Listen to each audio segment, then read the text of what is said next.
Instinct took over, and she dashed inside into a noxious white mist that burned her eyes. Anne took it to be some sort of fire suppressant at first, doubting that assessment as quickly as she'd formed it.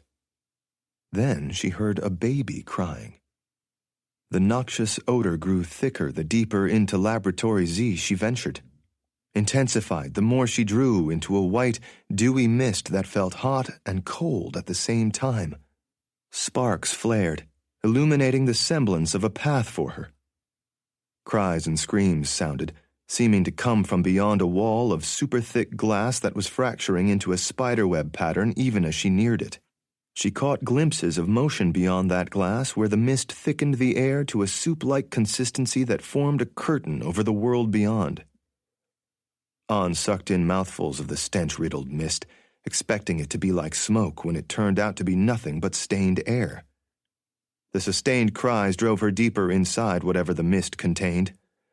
Following the line of fracturing glass when the thick blanket finally stole her vision, tracing it to the sound of the baby.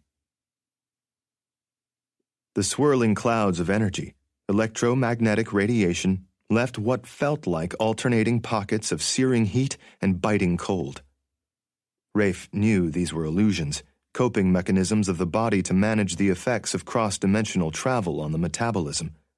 He knew this journey was effectively unfolding between beats of his heart and ticks of a clock. Knew that he had the sense he couldn't breathe because the moment was captured between breaths. That explained why the baby wasn't crying anymore, and when he heard that sound again, he'd know he'd reached the other side. Unless he never reached the other side. Unless there was no other side. Unless the other side had already been destroyed by whatever had preceded him across the space bridge. Rafe had become one with the emptiness around him and feared this would be his eternity if the space bridge's hold on the other side was lost. Retracing his steps would do no more than spin the void around him. He felt the infant pressed against him, thought he detected the slightest shadow of breath, of warmth, enough to remind him of his mission and purpose.